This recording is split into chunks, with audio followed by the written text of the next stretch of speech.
Kissing, Wedding, Marriage and Emily Dickinson Poems. Chapter 1. Some Kissing Poems. Several Kissing Poems. When you kiss me, jaguars lope through my knees. When you kiss me, my lips quiver like bronze. Violets, oh, when you kiss me. Diane Ackerman, Bijaflor in Jaguar of Sweet Laughter, 1991. It isn't creature born and bred. Between the lips all cherry red. It is an active flame that flies. First to the babies of the eyes. Then to the cheek, the chin, and ear. It frisks and flies now here, now there. 'Tis now far off and then 'tis near. Here and there and everywhere. Robert Herrick. See the mountains kiss high heaven. And the waves clasp one another. No sister flower would be forgiven if it disdained its brother. And the sunlight clasps the earth. And the moonbeams kiss the sea. What are these kissings worth? If thou kiss not me? Mary Shelley. As long and silent as the ecstatic night. Elizabeth Barrett Browning. Oh, that a joy so soon should waste. Or so sweet a bliss as a kiss might not forever last. So sugared, so melting, so delicious. The dew that lies on roses, when the morn herself discloses, is not so precious. Oh, rather than I would it smother. Were I to taste such another, it should be my wishing that I might die kissing. Anonymous. It is the passion that is in a kiss that gives to it sweetness.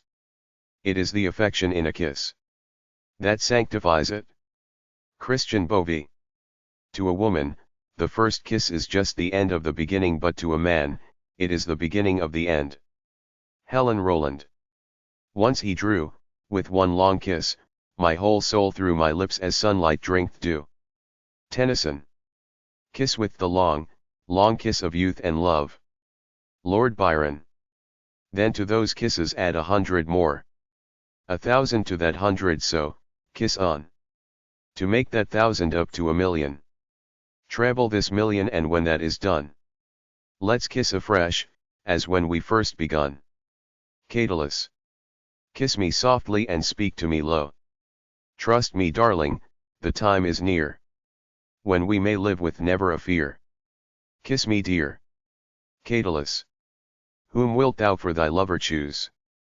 Whose shall they call thee, false one, whose? Who shall thy darted kisses sip, while thy keen love bites scar his lip? Catullus. Chapter 2. Wedding and Marriage Poetry.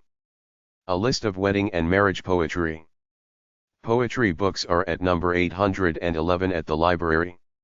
Some are also at hashtag 808.8. You might find books on marriage and love from a literary point of view at hashtag 809.93 or PN56 at the library, the Love in Literature section. When I give my heart away, you know that it's forever. As I give my love, I give my word to you. And as our lives unfold for us, we will watch them bloom together. Every moment we shall see the world anew. Wedding Song. The Art of Marriage. It is never being too old to hold hands. It is remembering to say I love you at least once each day. It is never going to sleep angry. It is having a mutual sense of values and common objectives. It is standing together facing the world. It is forming a circle of love that gathers in the whole family. It is speaking words of appreciation and demonstrating gratitude in thoughtful ways. It is having the capacity to forgive and forget.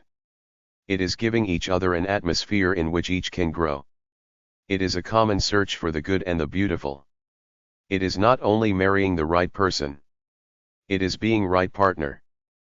People in love are under the influence of the most violent, most insane, most delusive, and most transient of passions, and they are required to swear that they will remain in that excited, abnormal, exhausting condition until death do them part. George Bernard Shaw, 1856–1959. Now you will feel no rain, for each of you will be shelter to each other. Now you will feel no cold, for each of you will be warmth to the other. Now there is no more loneliness, for each of you will be companion to the other. Now you are two bodies, but there is only one life before you. You will now go to your dwelling place to enter unto the days of your togetherness. And may your days be good and long upon the earth. Apache Wedding Poem. Happy marriage. Thou geniuses of connubial love, attend. Let silent wonder all thy powers suspend. Whilst to thy glory I devote my lays. And pour forth all my grateful heart in praise. In lifeless strains let vulgar satire tell, that marriage oft is mixed with heaven and hell. That conjugal delight is soured with spleen. And peace and war compose the varied scene. My muse a truth sublimer can assert. And sings the triumphs of a mutual heart. Thrice happy they who through life's varied tide, with equal pace and gentle motion glide. Whom, through the wave of fortune sinks or swells, one reason governs and one wish impels. Whose emulation is to love the best. Who feels no bliss but in each other blessed. Who knows no pleasure but the joys they give. Nor cease to love but when they cease to live. If fate these blessings in one lot combine, then, let the eternal page record them mine. Thomas Blacklock, 1721–1791. She is the woman who with her husband and her sons is the best companion. She surrounds herself, unconsciously, with a spiritual atmosphere that is a rest to the weary, especially to the weary man. Keeping always and ever in a man's heart a fresh spring of spirituality great enough to flood his whole system and worldliness and make him wholesome and clean is woman's noblest work. Ruth Ashmore, The Conservative Woman in the Journal, February 1896. How do I love thee? Let me count the ways. I love thee to the depth and breadth and height my soul can reach, when feeling out of sight. For the ends of being and ideal grace. I love thee to the level of every day's most quiet need, by sun and candle light. I love thee freely, as men strive for right. I love thee purely, as they turn from praise. I love thee with a passion put to use. In my old griefs and with my childhood's faith. I love thee with a love I seem to lose. With my lost saints I love thee with the breath, smiles, tears, of all my life, and, if God choose, I shall but love thee better after death. Elizabeth Barrett Browning. You can picture the kind of life I want you to share. You know me well enough to understand that my wife, if we use the old word, would be as free to live in her own way as I to live in mine. All the same, it is love that I am asking for. The love of a man and a woman who can think intelligently may be the best thing life has to offer them.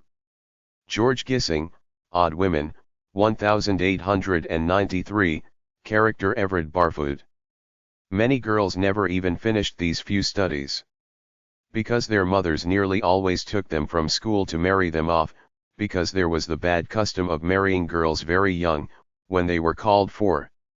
I only stayed in school until my 14th year, then my mother took me to the ranch to prepare me to work, and at 15 years and 8 months of age I was married. Gennaro Padilla, Girl in 19th Century California, in Revealing Lives, Autobiography, Biography, and Gender, edited by Susan Groack Bell and Marilyn Yalom, 1990, personal account by Maria Innocent Pico de Avila of Los Angeles. 2 years married. We spent the afternoon in talking over the old times, bringing up each reminiscence of our lives since we first met. We have passed through many vicissitudes and had some trials and hardships in our brief married life, but they have only cemented our hearts more closely together. We love and live for each other. Molly, The Journal of Molly Dorsey Sanford, 1866. The girls are not allowed to get married until they have come to womanhood.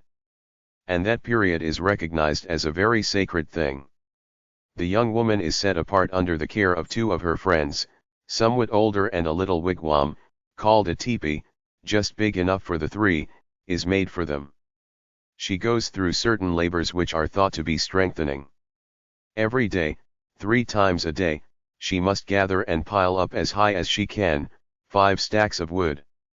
This makes 15 stacks a day. At the end of every 5 days the attendants take her to a river to bathe.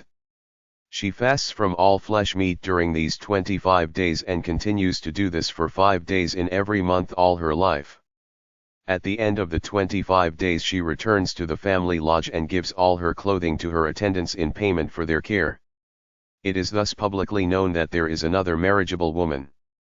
And any young man interested in her, or wishing to form an alliance, comes forward, but the courting is very different from the courting of the white people. He never speaks to her, or visits the family, but endeavors to attract her attention by showing his horsemanship, etc. Sarah Winnemucca Hopkins, Life Among the Paiutes, 1883, Description of Native Courting. At the wedding feast, all the food is prepared in baskets. The young woman sits by the young man and hands him the basket of food prepared for him with her own hands. He does not take it with his right hand but seizes her wrist and takes it with the left hand. This constitutes the marriage ceremony, and the father pronounces them man and wife. They go to a wigwam of their own, where they live till the first child is born. This event also is celebrated. Both father and mother fast from all flesh, and the father goes through the labor of piling the wood for 25 days and assumes all his wife's household work during that time. The young mothers often get together and exchange their experiences about the attentions of their husbands, and inquire of each other if the fathers did their duty to their children and were careful of their wives' health. Sarah Winnemucca Hopkins, Life Among the Paiutes, 1883, Description of Native Marriage Ceremony. One autumn night, 5 years before, they had been walking down the street. When the leaves were falling and they came to a place where there were no trees and the sidewalk was white with moonlight. They stopped here and turned towards each other. Now it was a cool night with that mysterious excitement in it which comes at the 2 changes of the year. His heart beat faster as Daisy's white face came up to his own. He knew that when he kissed this girl and forever wed his unutterable visions to her perishable breath, his mind would never romp again like the mind of God. So he waited, listening for a moment longer to the tuning fork that had been struck upon a star. Then he kissed her. At his lips' touch she blossomed for him like a flower, and the incarnation was complete. Scott Fitzgerald, The Great Gatsby. Excerpt from The Marriage Feast. She crept down beside him and she, too, fell asleep, his hand tightly clasped in hers. They lay together in the darkness, close together with burning cheeks and mouths half open for a kiss. And like a heavenly song of praise, like a hosanna of light around the only living thing, the stars rose around their bed in mighty hosts, their numbers increasing with the darkness. Par Lagerkvist, 1891–1974. Excerpt from With This Ring I Thee Charm. With this ring I thee charm in the right of the bellowing deer that broods in longing for a mate, at twilight, with glowing horns at the edge of the woods. With this ring I thee charm with the power of all the might in animal essence, of worlds once destroyed and reborn in the roar of all the thousands of tribes of existence. With this ring I thee charm, in the deep secret of all the poems of man and his song, of his magician's words, of the glories that sleep in the mysteries of his faith, hidden so long in the guess and the stress of each human heart, in the source of his dance and the base of his art. Bewitched, now be still, and never depart. I thee charm forever, till death do us part. Saul Chernyakhovsky, 1873–1943. Come forth, fair bride. Delay no more. Come forth and hear the hymn we pour to Hymen, mighty God, for thee. Raise, boys, your torches. Raise them high. I see the scarf of crimson nigh. Oh, to her home the bride to bring. And, as ye move, in measure sing. Hail, Hymen. Hymenaeus. Latin poet Catullus, 84–54 BC. A sweet thing is marriage. I can certainly prove it from my own experience. It's true for anyone with a good and wise husband. Like the husband God helped me find. The first night of our marriage, I saw right away his great worth, for he did nothing to give me offense or pain. But before it was time to arise, he kissed me 100 times, I'm sure, without demanding any base act. Certainly the dear man loves me well. Prince, he drives me crazy with desire. When he tells me he's entirely mine, he will make me swoon with sweetness. Certainly the dear man loves me well. Christine de Pizan, in Praise of Marriage, 1363-1429. Excerpt from Marriage Morning. For this is the golden morning of love, and you are his morning star. Flash, I am coming, I come.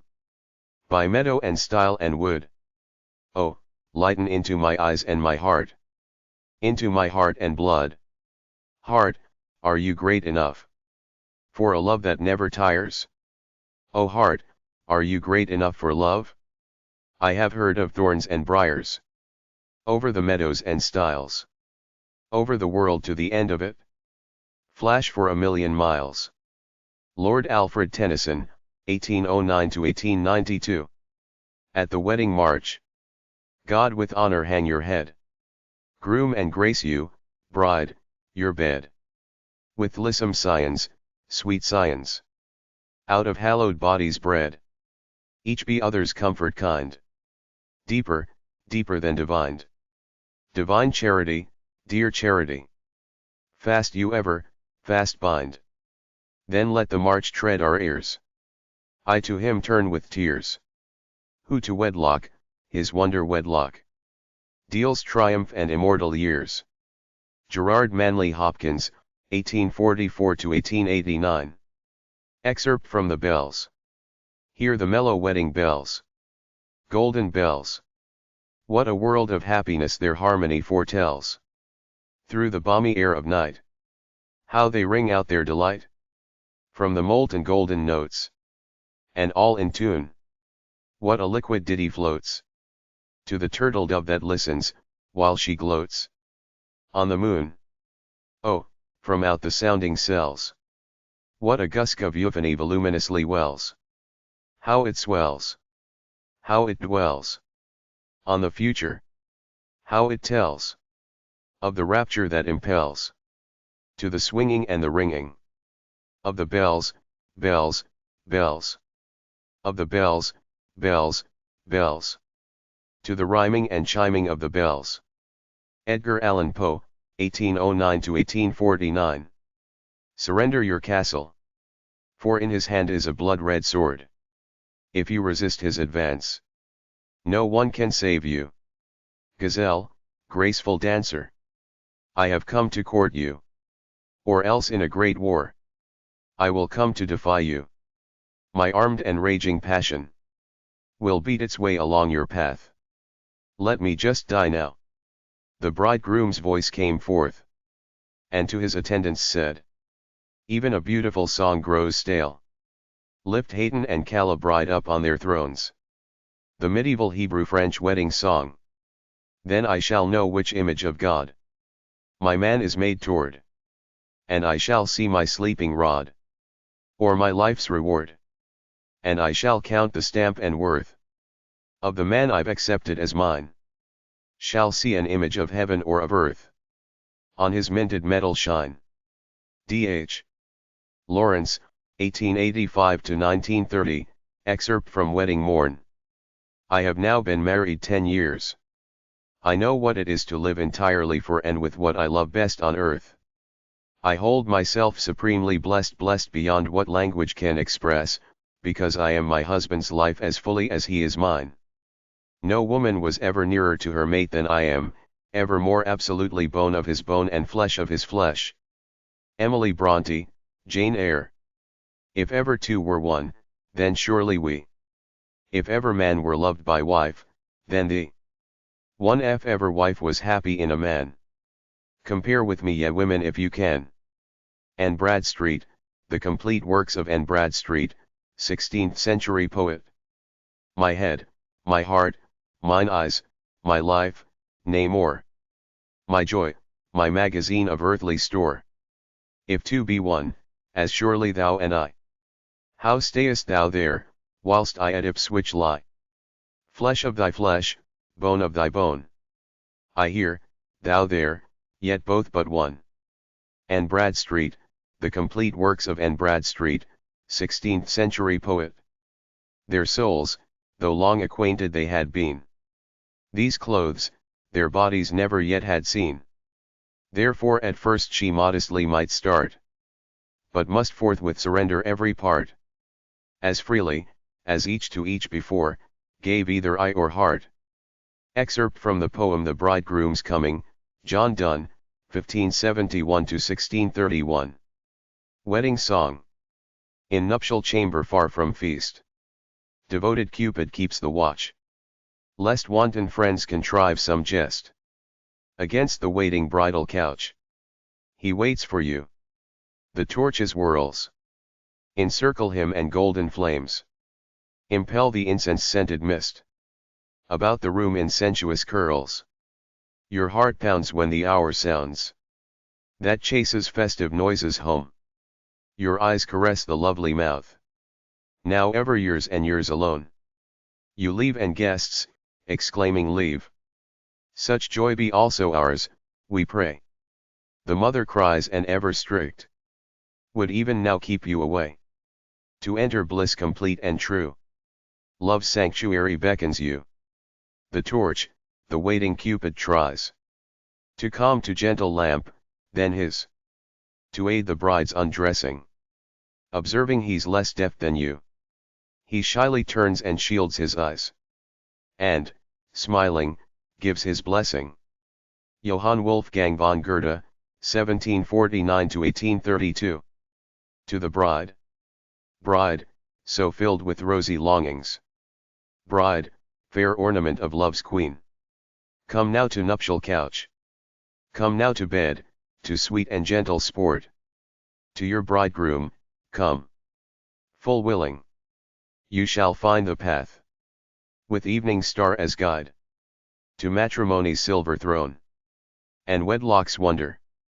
Anonymous, Ancient Times. Fat lot I care, husband, about your love. Now that I have a friend, he looks handsome and noble. Fat lot I care, husband, about your love. He serves me day and night. That is why I love him so. Ria Lemaire, The Semiotics of Private and Public Matrimonial Systems and Their Discourse in the book Female Power, Medieval Prose, wife talking to her husband about her lover. Bride. Joy comes to us as a bride.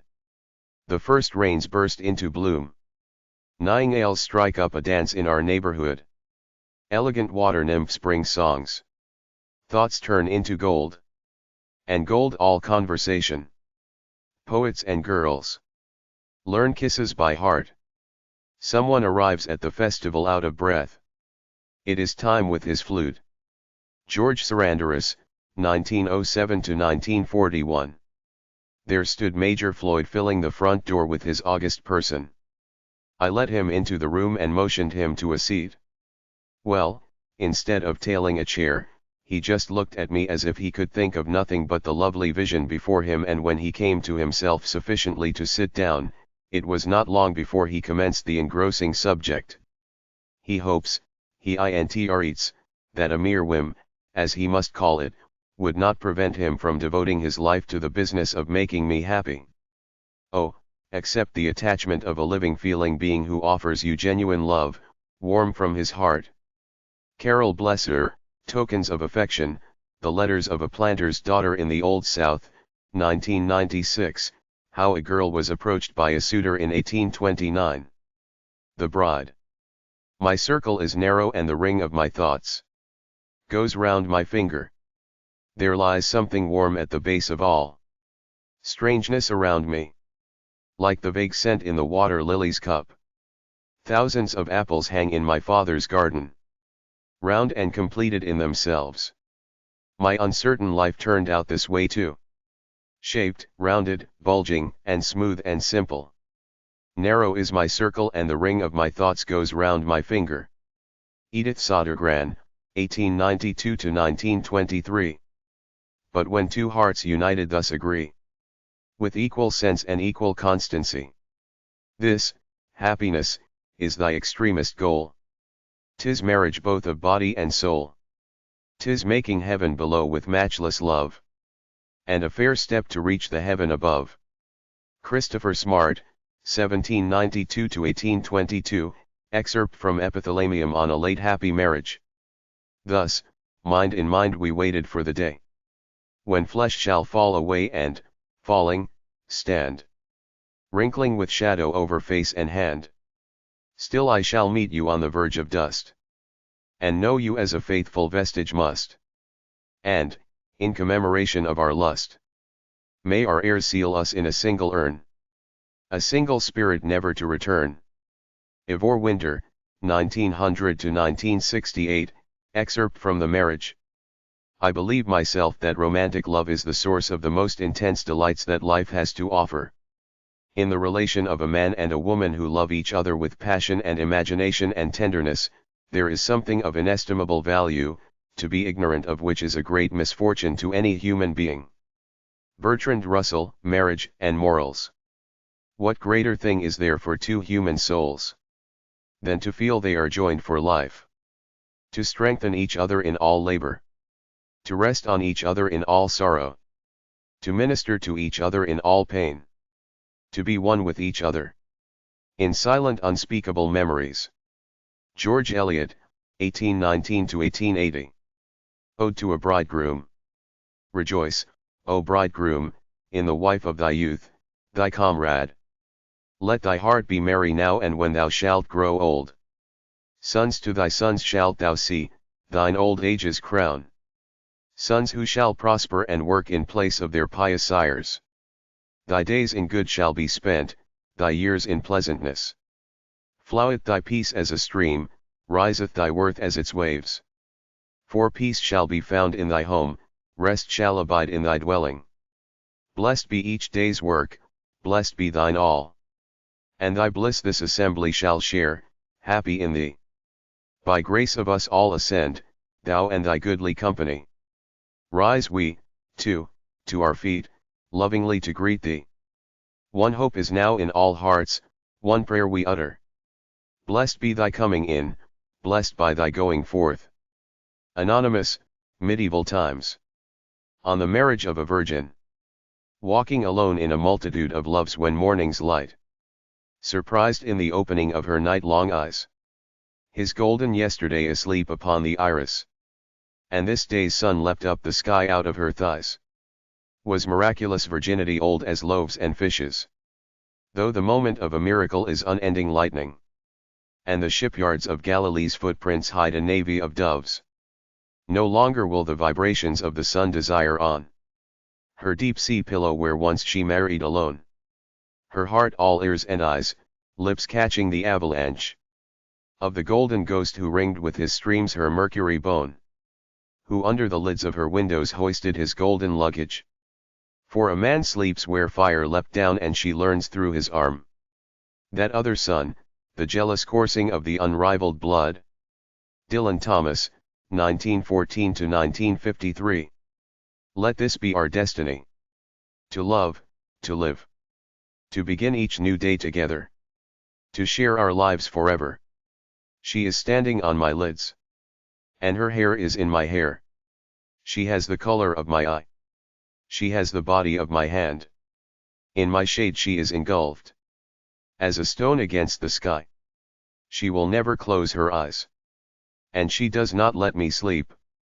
And her dreams in the bright day make the suns evaporate. And me laugh, cry and laugh. Speak when I have nothing to say. Samuel Beckett. Marriage Song.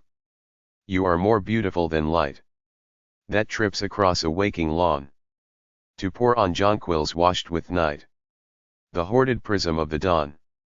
You are more lovely than the ray that trembles on a newborn leaf when dusk steals on the drowsy day to gloat on beauty like a thief. Since that white flaming speechless hour when vast and overshadowed wings housed you with joy itself, the power to whom its own perfection sings. O bride of uncreated light, caressed by love's infinity, there dwells no dark in any night. No danger lurks on land or sea. William Thomas Walsh, 1891–1949. Then I shall know which image of God my man is made toward, and I shall see my sleeping rod, or my life's reward, and I shall count the stamp and worth of the man I've accepted as mine. Shall see an image of heaven or of earth on his minted metal shine. D.H. Lawrence, 1885–1930, excerpt from Wedding Morn. But when two hearts united thus agree, with equal sense and equal constancy, this, happiness, is thy extremest goal. 'Tis marriage both of body and soul. 'Tis making heaven below with matchless love, and a fair step to reach the heaven above. Christopher Smart, 1792–1822, excerpt from Epithalamium on a Late Happy Marriage. My Mayday bride, my Mayday bride, my Mayday bride. The bud teacup's petals are open wide. They bow to the sun in festive pride, while the Maygrass swings its lances, and flower candles by the thousands light the hall of the earth with gold, where you will lead the dances. My Mayday bride, my Mayday bride. I am the buttercup's heart so wide. I wear the garment of passion's pride, to partner you on your way, love. And born of my sorrow's crystal dew are the flowers of song I wove for you, to bind on your brow today, my love. Wilhelm Krag, 1871–1933. A father's wedding poem to his son. My son, on this thy wedding day rejoice. To song of mirth attune thy heart and voice. Take thou the graceful doe, the royal bride. With her thy joy and happiness divide. A comely form, my darling son, is thine. Corrupt it not, for 'tis a gift divine. If thou wouldst see the gates of paradise, refrain. Thy work on earth will thee suffice. Yea, many rushing heaven's height to scale, in fruitless quests their life misspent bewail. Behold revealed creation's mystery. List to the strains of heaven's symphony. And when the day of good report is nigh, e'en as Elijah thou shalt rise on high. 3 crowns there are and these the world may love. A blameless name is more, all crowns above. Humbly pray God may crown thee with his light, to live mid men, with heart, with soul, with might. Rejoice with her, thy graceful tender dove. God bless you twain, with love as angels love. Joseph Ezebai. Thus, mind in mind we waited for the day when flesh shall fall away and, falling, stand, wrinkling with shadow over face and hand. Still I shall meet you on the verge of dust, and know you as a faithful vestige must. And, in commemoration of our lust, may our heirs seal us in a single urn, a single spirit never to return.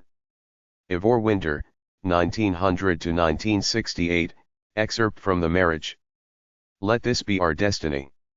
To love, to live. To begin each new day together. To share our lives forever. She is standing on my lids, and her hair is in my hair. She has the color of my eye. She has the body of my hand. In my shade she is engulfed, as a stone against the sky. She will never close her eyes, and she does not let me sleep. And her dreams in the bright day make the suns evaporate, and me laugh, cry and laugh. Speak when I have nothing to say. Samuel Beckett. Then I shall know which image of God my man is made toward, and I shall see my sleeping rod, or my life's reward, and I shall count the stamp and worth of the man I've accepted as mine. Shall see an image of heaven or of earth on his minted metal shine. D.H. Lawrence, 1885–1930, excerpt from Wedding Morn. But when two hearts united thus agree, with equal sense and equal constancy. This, happiness, is thy extremest goal. 'Tis marriage both of body and soul. 'Tis making heaven below with matchless love, and a fair step to reach the heaven above. Christopher Smart, 1792–1822, excerpt from Epithalamium on a Late Happy Marriage. Chapter 3. Emily Dickinson Poetry, 1830–1886. A wounded deer leaps highest. A wounded deer leaps highest. I've heard the hunter tell. 'Tis but the ecstasy of death. And then the brake is still. The smitten rock that gushes. The trampled steel that springs. A cheek is always redder. Just where the hectic stings. Mirth is mail of anguish. In which its cautious arm. Lest anybody spy the blood. And, your hurt exclaim. Heart, we will forget him. Heart, we will forget him. You and I, tonight. You must forget the warmth he gave. I will forget the light. When you have done, pray tell me. Then my thoughts, will dim. Haste. Lest while you're lagging, I may remember him. I sing. Share with friends. I sing to use the waiting. My bonnet but to tie. And close the door unto my house. No more to do have I. Till his best step approaching, we journey to the day. And tell each other how we sung. To keep the dark away. It's all I have to bring today. It's all I have to bring today. This, and my heart beside. This, and my heart, and all the fields. And all the meadows wide. Be sure you count, should I forget. Someone the sum could tell. This, and my heart, and all the bees. Which in the clover dwell. I held a jewel. I held a jewel in my fingers. And went to sleep. The day was warm, and winds were prosy. I said, 'Twill keep. I woke, and chid my honest fingers. The gem was gone. And now, an amethyst remembrance is all I own. Chapter 4. Robert Herrick Poems, 1591–1674. A Hymn to Love Poem. I will confess, with cheerfulness, love is a thing so likes me, that, let her lay on me all day. I'll kiss the hand that strikes me. I will not, now blubbering cry. It, too late repents me, that I did fall to love at all. Since love so much contents me.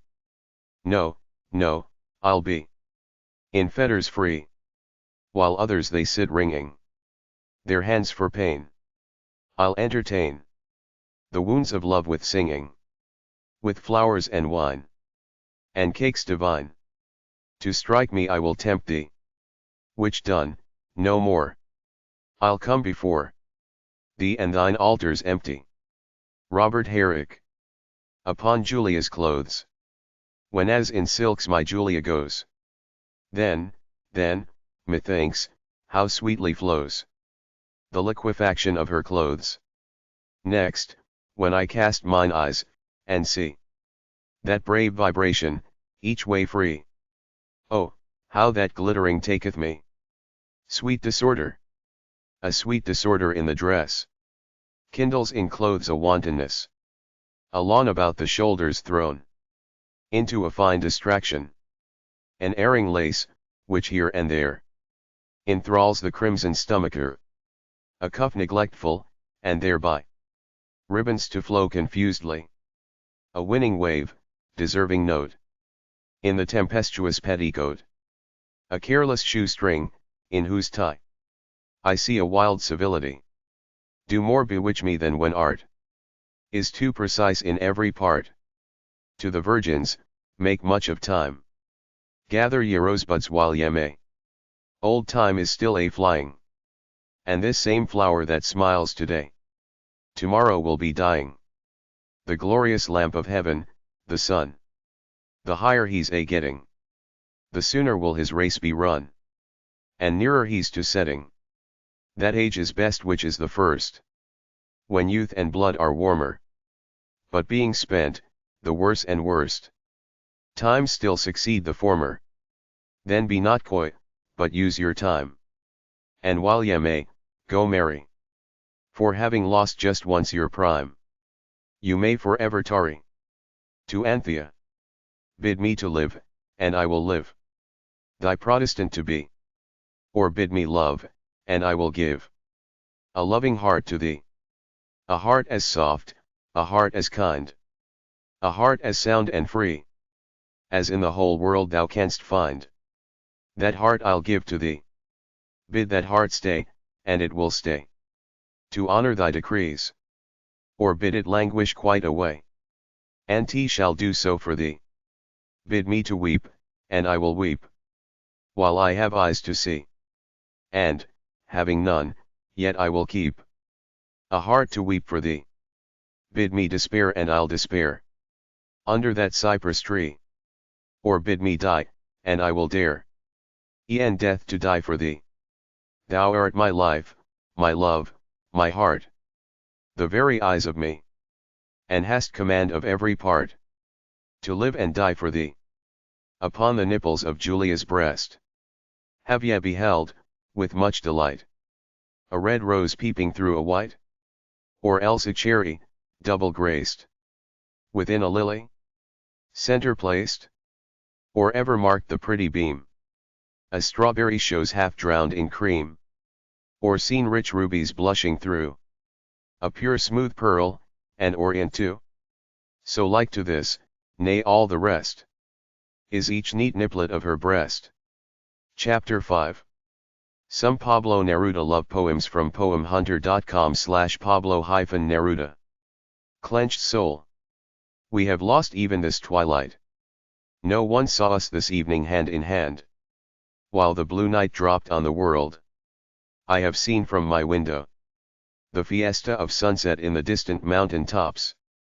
Sometimes a piece of sun burned like a coin in my hand.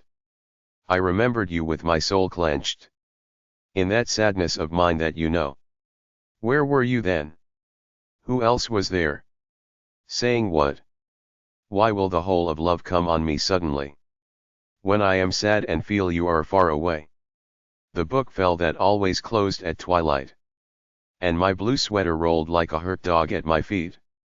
Always, always you recede through the evenings, toward the twilight erasing statues. Naked, naked, you are simple as a hand. Smooth, earthy, small, transparent, round. You have moon lines and apple paths. Naked, you are slender as the wheat. Naked, Cuban blue midnight is your color. Naked, I trace the stars and vines in your hair. Naked, you are spacious and yellow, as a summer's wholeness in a golden church. Naked, you are tiny as your fingernail, subtle and curved in the rose-colored dawn. And you withdraw to the underground world, as if down a long tunnel of clothing and of chores. Your clear light dims, gets dressed, drops its leaves, and becomes a naked hand again. Love Sonnet 7. Come with me, I said, and no one knew where, or how my pain throbbed. No carnations or barcaroles for me, only a wound that love had opened. I said it again, come with me, as if I were dying. And no one saw the moon that bled in my mouth, or the blood that rose into silence. Oh love, now we can forget the star that has such thorns. That is why, when I heard your voice repeat, come with me, it was as if you had let loose the grief, the love, the fury of a cork-trapped wine, that geysers flooding from deep in its vault. In my mouth I felt the taste of fire again, of blood and carnations, of rock and scald. Love Sonnet 9. There where the waves shatter on the restless rocks, the clear light bursts and enacts its rose, and the sea circle shrinks to a cluster of buds, to one drop of blue salt, falling.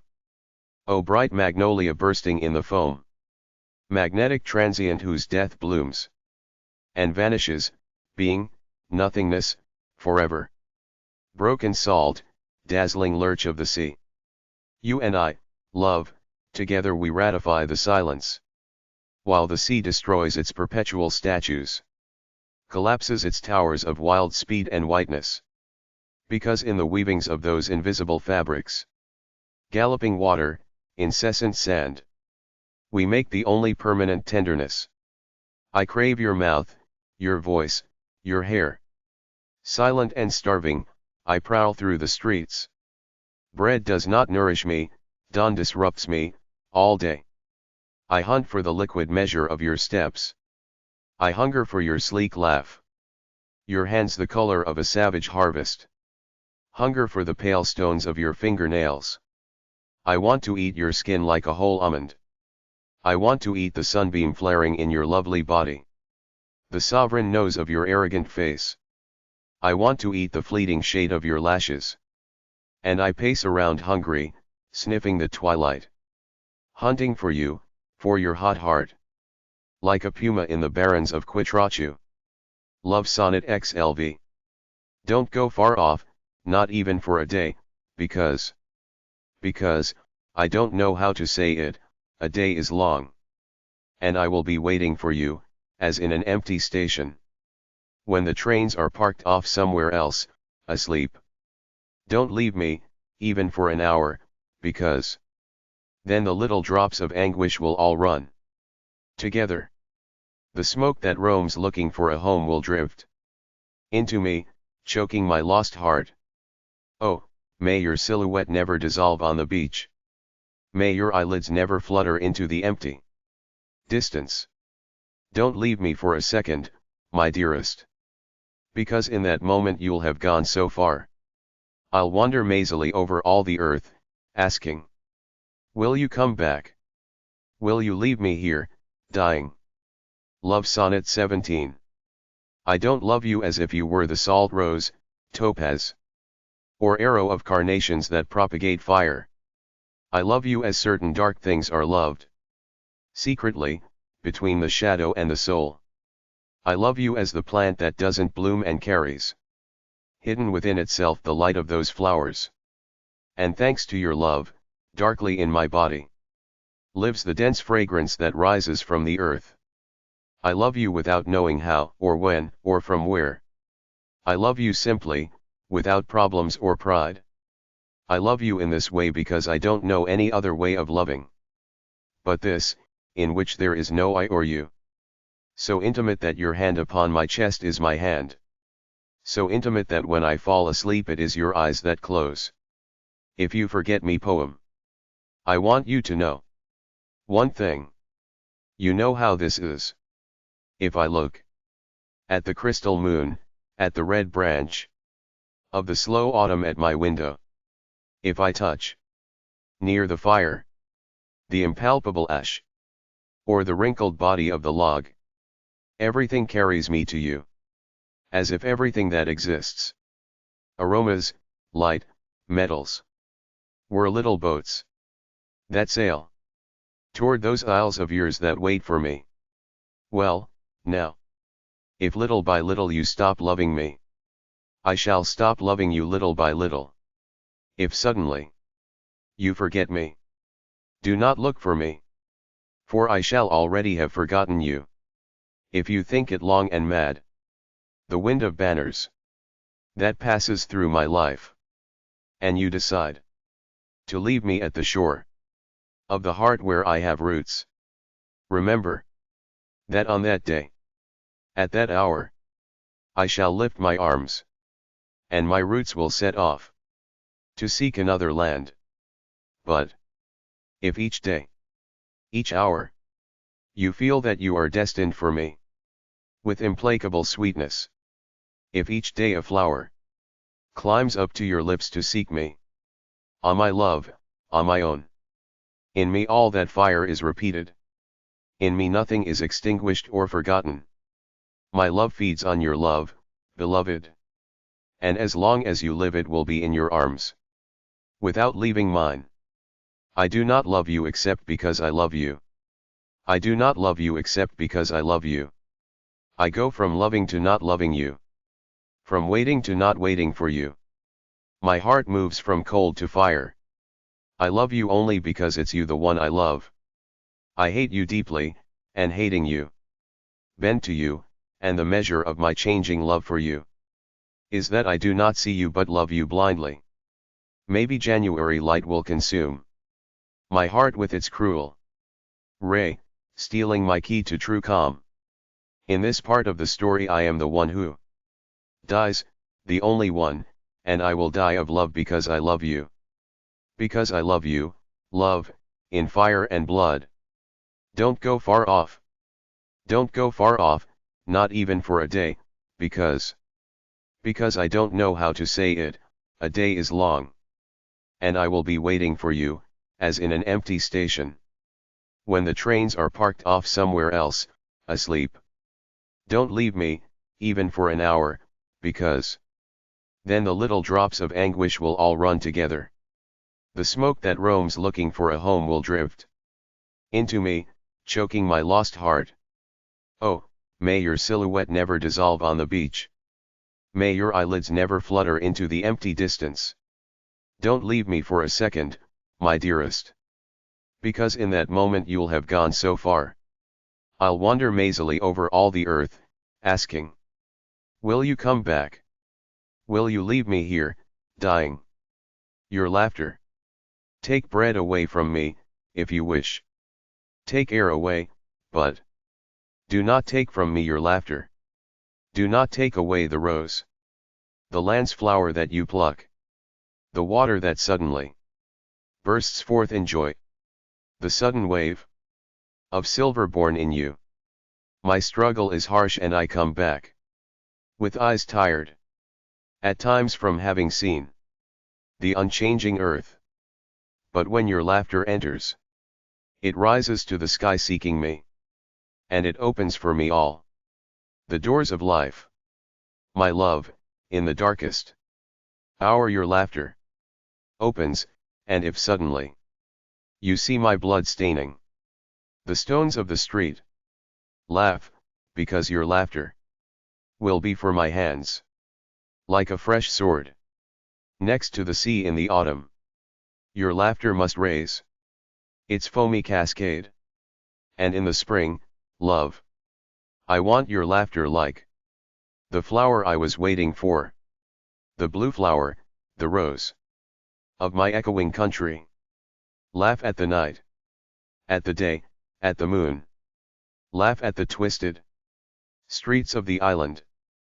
Laugh at this clumsy boy who loves you.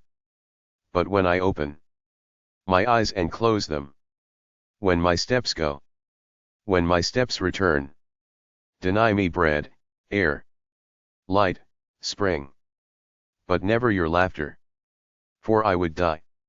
Chapter 6. Robert Frost Poems. To Earthward. Love at the lips was touch, as sweet as I could bear, and once that seemed too much. I lived on air that crossed me from sweet things. The flow of, was it musk? From hidden grapevine springs. Downhill at dusk? I had the swirl and ache from sprays of honeysuckle that when they're gathered shake dew on the knuckle. I craved strong sweets, but those seemed strong when I was young. The petal of the rose, it was that stung. Now no joy but lacks salt, that is not dashed with pain and weariness and fault. I crave the stain of tears, the aftermark of almost too much love, the sweet of bitter bark and burning clove. When stiff and sore and scarred, I take away my hand from leaning on it hard. In grass and sand, the hurt is not enough. I long for weight and strength, to feel the earth as rough, to all my length. Wind and window flower. Lovers, forget your love, and list to the love of these. She a window flower, and he a winter breeze. When the frosty window veil was melted down at noon, and the caged yellow bird hung over her in tune, he marked her through the pane. He could not help but mark, and only passed her by, to come again at dark. He was a winter wind, concerned with ice and snow, dead weeds and unmated birds, and little of love could know. But he sighed upon the sill, he gave the sash a shake, as witness all within, who lay that night awake. Perchance he half prevailed, to win her for the flight, from the fire-lit looking-glass, and warm stove window light. But the flower leaned aside, and thought of naught to say, and morning found the breeze 100 miles away. Love and a question. A stranger came to the door at eve, and he spoke the bridegroom fair. He bore a green white stick in his hand, and, for all burden, care, he asked with the eyes more than the lips, for a shelter for the night. And he turned and looked at the road afar, without a window light. The bridegroom came forth into the porch, with, "Let us look at the sky, and question what of the night to be. Stranger, you and I." The woodbine leaves littered the yard. The woodbine berries were blue. Autumn, yes, winter was in the wind. Stranger, I wish I knew. Within, the bride in the dusk alone, bent over the open fire. Her face rose red with the glowing coal, and the thought of the heart's desire. The bridegroom looked at the weary road, yet saw but her within, and wished her heart in a case of gold, and pinned with a silver pin. The bridegroom thought it little to give, a dole of bread, a purse, a heartfelt prayer for the poor of God, or for the rich a curse. But whether or not a man was asked to mar the love of two, by harboring woe in the bridal house, the bridegroom wished he knew.